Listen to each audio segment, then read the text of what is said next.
Hey, everybody, welcome back to the podcast. It is the daily. It is Monday. It is time for a new week. And these guys over here, Bill Landis and Jeremy Birmingham, were working a lot harder than I was on Sunday. They were globe trotting around to check out some recruits at some big time events. So we're going to get into that. It's a little bit of me taking over hosting duties for a Talking Stuff episode for Berm. I hope that's okay. It's I probably going love to it. be recruit heavy today, right, Berm? I love it. I think that's what everyone wants all the time. That's the way it should always be. Let's only talk about recruits for the next 4 months because there's not going to be a lot of Ohio State football to talk about. Well, we're probably going to get into a decent amount of NFL draft talk this week, and Berm and I will have some coverage of that in a little different way later on. But I also would very much like to talk about the insanity that's going on with CJ Stroud. We'll probably do that for the podcast daily on Tuesday because we're going to need, I think, probably a full episode to get into that nonsense. We shouldn't do that today. Bill, where did you go on Sunday? I went to beautiful Massillon, Ohio, in glorious Northeast Ohio, near my old stopping grounds up there in Cleveland for the Elite 11 regional. There were probably like 50, 40-ish, 50 quarterbacks there. Ryan Day was there, which was interesting. And a couple of interesting prospects, some that Ohio State is potentially interested in, some that they're not but are very good. So it was an interesting day. I enjoyed. I don't get to go to a lot of recruiting camps, but I enjoyed myself. There's a little bit of a unique loophole there that Ryan Day's allowed to get some extra scouting in. What and why was that? Yeah, so his son RJ, who is an 8th grader and is not going to be in high school until next year, and I think under any other circumstances would not have been invited to an Elite 11 regional, was there to work out. So dad could go and watch him, and it just so happened that RJ was put into a group with the 2 in-state players in 2025, Ryan Montgomery, and Tavian St. Clair, all of them, and Nathan Bernard, the 2026 quarterback from Massillon. Like the 3 biggest in-state players were all in the same group as Ryan Day's son, which I'm sure was just a total coincidence. Wow, what are the odds of that happening? Pretty high. It happened last year when RJ was a 7th grader too. So it's nice. It's good. It's good work if you can get it. Berm, you were at the Rivals camp down in Cincinnati. Were you frustrated that you couldn't be in both places at once? No, I mean I'm frustrated that it was freezing. We were at Winton Woods High School in Cincinnati, and beautiful, venue. They do a great job down there at Winton Woods. Obviously, a school that's been good to Ohio State in the last handful of years. Jerron Cage, Mayan Williams, Jermaine Matthews. Ohio State is still recruiting that school very hard. 2025 linebacker Justin Hill was one of the stars of the day at the Rivals Camp Series down there, but. It was a little frustrating that these events are scheduled on the same day because, unfortunately, it takes away guys like Ryan Montgomery and Tavian St. Clair and Jamison Kitna and Nathan Bernard and Stone Saunders, who's from Pennsylvania, one of the better quarterbacks in the Midwest and Eastern footprint for the class of 2025. None of those guys were at the Rivals camp, so the quarterback play there in Cincinnati was a little bit under par. Or not under par, because under par is good. It was over par, subpar. See, that's a weird thing. That's weird to say something is subpar, but it means not good enough because subpar is what you're aiming for on the golf course. We should probably have a conversation about that another time. But when you have inconsistent quarterback play at these camps, it leads to a difficult evaluation with wide receivers, with defensive backs, et cetera, because you're not getting a true, real, best of from the quarterback. So what positions were you most closely evaluating? There were a lot of players there that have Ohio State offers. Aaron Scott was there, the number 1 ranked player in the state of Ohio, the cornerback from Springfield. He was there. He had won the MVP of that camp last year, was an MVP again on Sunday. Really good group of offensive linemen and defensive linemen, including borderline 5-star Marquise Lightfoot from Chicago, who is a very high, on the Ohio State recruiting board. He was in town, really good. And I was really struck by this kid, Javon Hammonds from Wayne High School in Huber Heights. I saw him play against Springfield last year, and the kid had like 6 sacks and 2 forced fumbles and just completely dominated the game. But he's sort of floating along under the radar recruiting wise, and I don't know why, because he's 6'4.5", 235 pounds, and moves really, really well. I got to get a drink of water. I have something grab one. You guys, don't power through. you It's guys do okay. your thing. You just disappear for a second. Bill, you actually got to see good quarterback play, right? I did, but funny enough, like I would say that the lack of receivers at the Elite 11 like makes it a little hard for to get an evaluation. Like guys were throwing balls on the money that were just hitting off of hands and landing on the turf.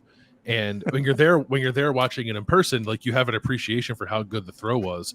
But if I'm like shooting video on my phone and then like I tweet it out and someone just sees the ball on the turf, like they assume it was a bad throw. And that happened a lot. I don't know who the receivers who were there. I'm assuming maybe they were just kids from the area who they said, hey, you want to come catch some footballs, and they did. And like they were not all bad, and I guess they probably caught most of them, but it doesn't do the quarterbacks a ton of service when they're throwing really good passes that are hitting off of hands and landing on the ground. So I was able to see past that, and I thought that the quarterback play there was quite good from the people that most Ohio State fans would be interested in. The most impressive guy there was CJ Carr, the Notre Dame commit in 2024. He's the grandson of Lloyd Carr, the former Michigan coach. He goes to high school in Ann Arbor and is not going to Michigan, funny enough. But he is very good, and he was the only player there who earned an invite to the Elite 11 finals. That doesn't really say anything about the guys that are in the state in 25 and 26, because they're not eligible to get invited to the Elite 11 finals. They're still, the 25 guys are still a year away from that. But like CJ Carr, like set the bar very high for that camp. There wasn't really anybody else there who was on his level just yet. I was hopeful that Bryce Underwood, who's also from Michigan, would show up, but he didn't. The number 1 quarterback in the class of 2025. Would have been cool to see him go head to head with CJ and maybe set the bar for the guys in the 2025 class, but he didn't show up for some reason. And now, like looking at the regionals, I'm not sure where he's going to go because there's not another one in the Midwest. I guess he could like go to Atlanta or something if he wants to, but that was a little bit of a bummer that he wasn't there. I was hoping that he'd be like a surprise addition or something, but he wasn't. But it was still good to see the guys from Ohio throw it around, especially because like if you go to these summer camps at OSU, these guys are there. So now you see them in June, you like keep tabs a little bit with them on high school, and now you can see them on the other side of their sophomore high school seasons, I guess, and see how much they improved. And I thought both those guys did improve. You know, last year at the Massillon camp, we got a chance to see Colin Hurley from Jacksonville, Trinity Christian down there, who ended up committing to LSU and now reclassified into the class of 2024. He was actually supposed to be at Rivals camp today and didn't make it. So he was like the one quarterback that everyone kind of was waiting to show up, and he wasn't there. So I think your point about the receivers is well made, though. But the reality is most of these young guys, they bring in volunteers from around the area, as you mentioned, and they're not used to playing catch with quarterbacks that can throw the ball like Ryan Montgomery can or like Tavion St. Clair can. So all of a sudden, the ball gets on them a whole lot faster than they're used to, and they look like they haven't played catch before. So it's a little unfortunate, but that is the way it goes. These events are never really designed for like a total thorough evaluation of football. So it's looking at, even in the Elite 11, it's like, how do you decide what type of drills you're going to put kids through? How do you replicate game situations? How do you force their minds to work quickly? I assume they did that like field long exercise where they basically run them, 80 yards and go spot to spot. Like they start at like the 20 and they keep moving down the field and then they throw. No, nope, they didn't do that. It was. They did less than I thought they would. It was like, and I said this to you, Berm, before we started recording. I think there are too many kids there, and I understand wanting to provide that opportunity for them to say that they competed in the Elite 11 regional. I also understand that I think they pay money to do it too. So like the more kids you have, the more money you can make. But if they would have cut that field in half, and I think they could have very reasonably, they could have gotten a lot more done. So it was like station to station, short to intermediate throws, nothing super long, not a whole lot of movement, not a whole lot of like route running from the receivers. It was sort of like mimicking a receiver, like being halfway through his route and then you threw him the ball. So it was, to your point, like it's not it's not the best evaluation space, I think, for quarterbacks, which is why I think they rely so heavily on high school film, which is why like everyone knew before they showed up there that CJ Carr was going to get his invite to the Elite 11 finals, as long as he like didn't show up and look like he forgot how to throw a football. And that certainly didn't happen. So it's instructive for sure. Like just to see the ball come off a kid's hand, I think is instructive. But in terms of like mimicking actual things that happen in football, I thought it was a little limited. Yeah, and it's a great opportunity though for Ryan Day to see those guys in person and really begin evaluating, because what you're going to see over the next 2 months out of St. Clair and Ryan Montgomery and potentially Jamison Kitna, who's now in Ohio after coming out of Texas, Burleson, Texas, where he was Dylan Rayola's backup as a freshman out in Burleson, and his dad now, John Kitna, is the coach at Lakota East. So those three guys really are going to have an opportunity to compete multiple times for that one spot pretty much at Ohio State.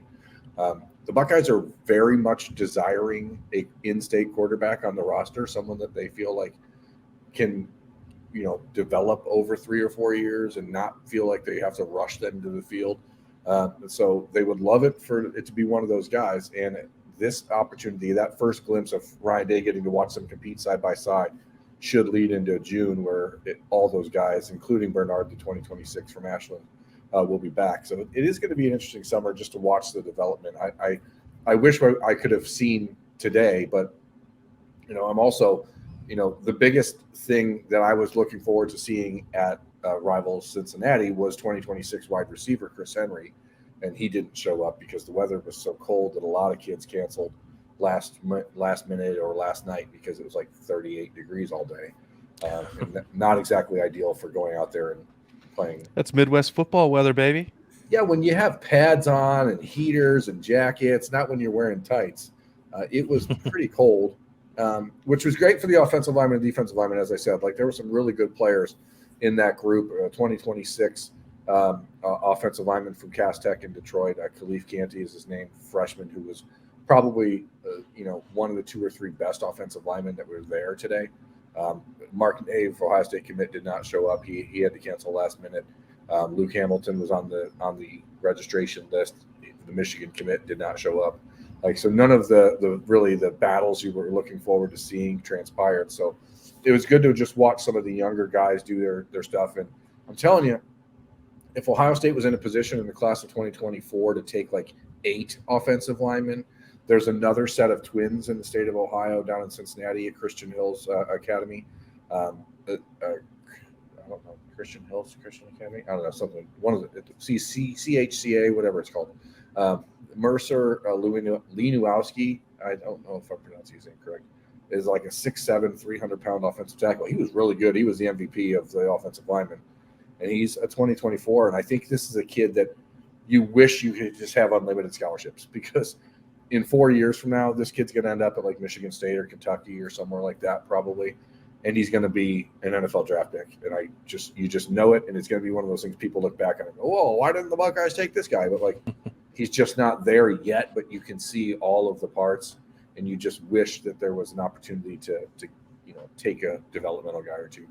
Like, you just can't take developmental guys at Ohio State anymore, though, and that's really the problem when it comes to the level that Ohio State is now at in a recruiting battle. No one has the patience for them to take 3 stars. Sort of what got them into this situation on the offensive line in the first place, though. So if the situation was different, maybe the recruiting approach could be. Bill, one of my favorite things to do when I go to these camps and RJ is throwing is just watch how Ryan Day, closely he watches, how hard he coaches him. That's different, obviously, at Elite 11 probably than what he can do when they're in the Woody in June and July. What did you watch him much reacting to watching his son throw?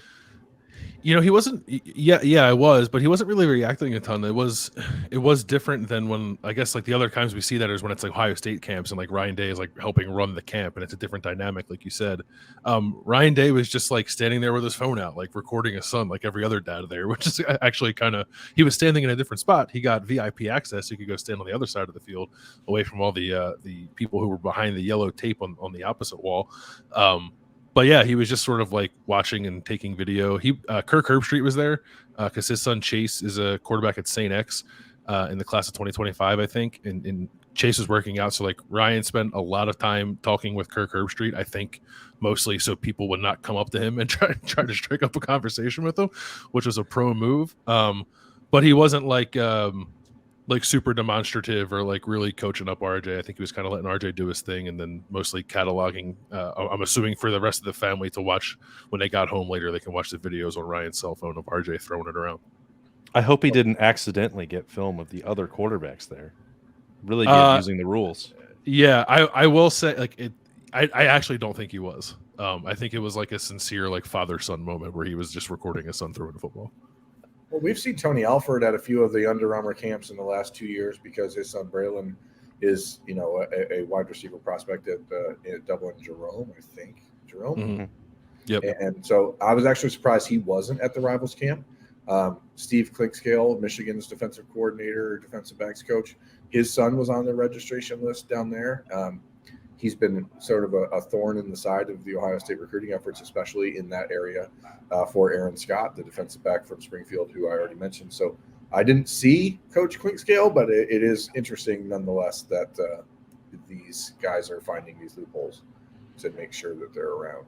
I remember Brian Harsin from Auburn was at one last year, the Columbus camp for Under Armour. I'm like, weird. Your kid's like a 2029.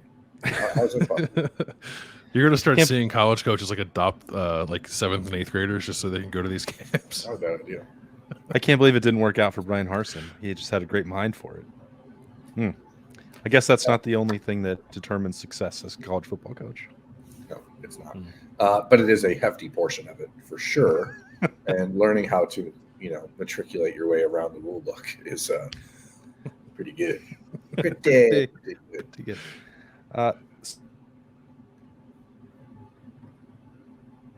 Seems like Austin's frozen. Uh-huh. And that's what happens sometimes in the world we live in when you're doing things on the internet, Bill. So as you're there in Massillon, were you taken aback at just like how crazy it is that that's a high school football facility?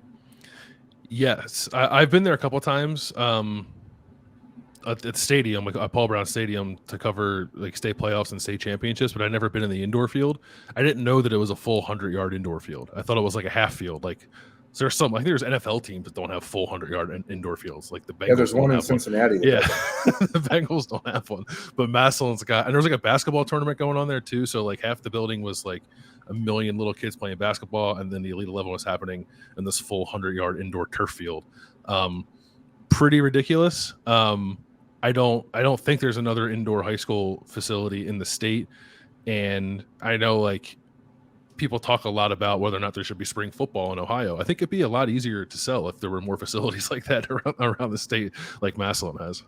Well, I mean, when we were at Winton Woods, there were people calling and saying, "Oh, they're up at Massillon. They're indoors. I'm sure there's no cameras there, so you could probably practice whenever you want, all the time, if you really wanted to, because who's going to know?" So, it is more obvious to me every time we see these camps in Ohio how much of a disservice the state is doing to its prospects by not allowing a full spring practice schedule like most of the other states around the country are, and how much these players are hurt by the fact that they don't have an active 7-on-7 availability like Georgia, Florida, Texas, California, et cetera, do. Like the development, like that's why most of these times when these camps happen in the Midwest, the conversation almost always centers around offensive linemen and defensive linemen, because they have those guys are, the grinders. They stand out in these moments because they are just a little bit further ahead for some reason than skill players, because a lot of the skill players around this neck of the woods is playing basketball all year round instead of football. And it's just shocking to me that the state is still not allowing it, but that's a digression. Austin, before you went into the depths of internet frozen zone, what were you going to say? Who cares? I don't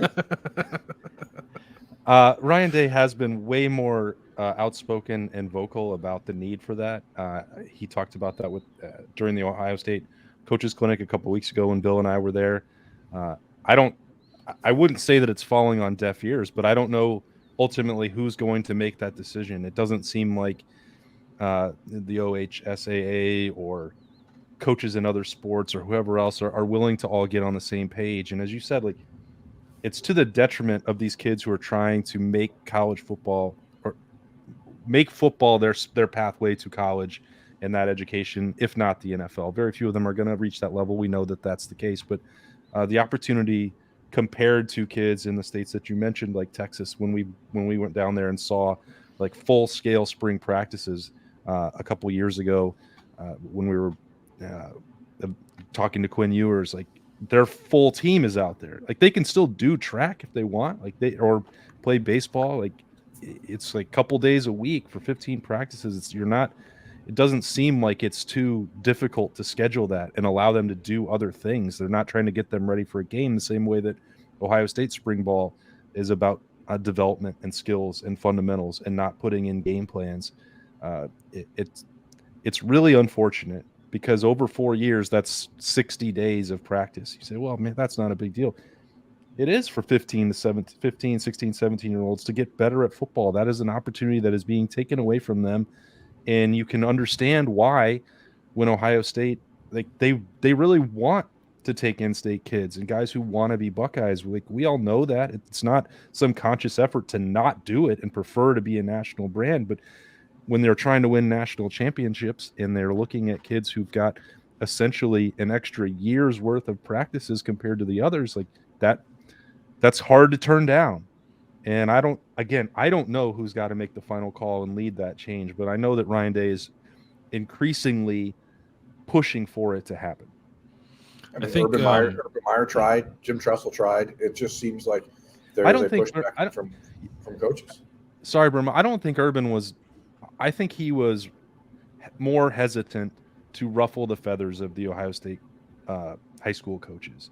At the end of the tenure, I think he started to recognize that and maybe embrace that. But like, I remember going to those coaches' clinics, and it was just like, we thank you so much for whatever you're doing, and this is great. And Ryan Day does that too, but he's also taking it a little bit further with like, we really need this. And if you want your players to get stronger consideration to get Buckeye scholarship offers and come here, you might want to give this another thought. They did move up the window a little bit. So like it used to be you couldn't do anything until June 1. Now I think it's like May 15th. You can start doing some 7-on-7 and team camp stuff. Talking to some people at the Elite 11, Wink, they seem pretty excited about that idea and that it could be a step in the right direction towards getting a more robust spring football operation going in the state. There's a lot of pushback on that, I think, because of like other sports. And I do think it is different. Like in Texas and Georgia and Florida and wherever, you can start the other spring sports earlier than you can start them in Ohio. Like you can't start running track in Ohio in February. You just can't do it, or it's like unreliable. So they overlap a little more. There's a tighter window to get it done here than there are other places. But that doesn't mean it's impossible. And I think it's a good sign that they've at least like the Coaches Association has given in a little bit here to let the window move up to the middle of May.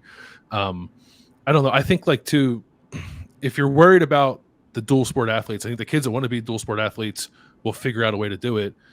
And a lot of players probably will just decide they just want to stick to football anyway. So like, why deny them that opportunity? Like a kid like Tavian St. Clair, who I was talking to at the Elite 11, like he gave up playing baseball, even though he said it was his first love. He just realized like there's a much more potentially lucrative future for him playing football. So he's like dedicated himself to football, but he doesn't really have the opportunities outside of the season to really actually play football.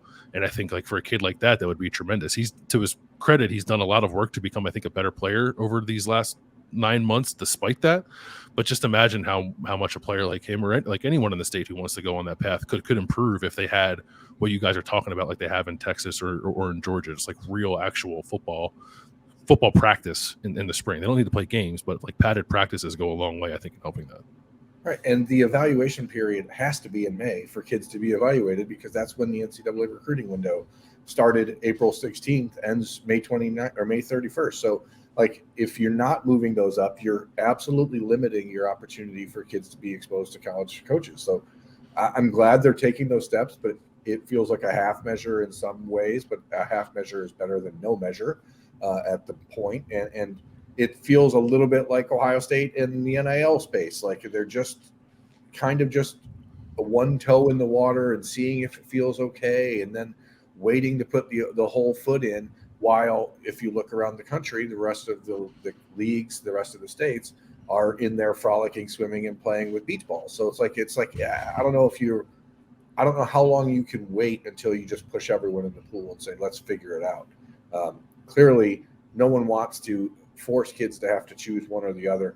But your point about St. Clair is the point. Like, if he decided to play baseball, number one, Tavian, being a pitcher might be a more lucrative future than being a quarterback if you do it right. But he's throwing 91, 92 miles an hour as a high school sophomore. He can play baseball in Ohio all year, anytime he wants, anywhere he wants. You can play fall ball, you can play winter ball, you can play summer ball, you can play spring ball for your high school. Like, why can't you find a way to implement some of that for football players? It's the only sport of all of the major sports in Ohio that doesn't have that availability. Basketball's played year round. Tennis you can play whenever. You can do everything else. There's winter track, there's spring track. Like, you can do everything else all the time. So why is football put in such a weird space? I don't particularly understand. Well, it's a good thing we didn't have Bobby Carpenter on right now for the podcast daily, because then this episode would go for another 2 hours. But he will be with us later on at Roosters for the live show as we get back the crew together for a conversation about the Buckeyes. Probably another look back at the spring game, and then starting to talk about the NFL draft on Thursday night. We'll have a lot of thoughts on that over the next couple of days, and we'll try to keep there'll also be Berm's written content. I don't know what Bill's cooking up from his trip up there, but that will all be at ohiostate.rivals.com, so look for that. And then we'll catch you all here, right back here tomorrow. Maybe I'll have working internet. Maybe I won't. Who knows? That's the real fun of getting this together every day right now for the podcast daily. But for Bill and Berm, thanks for joining us. We'll talk to you later.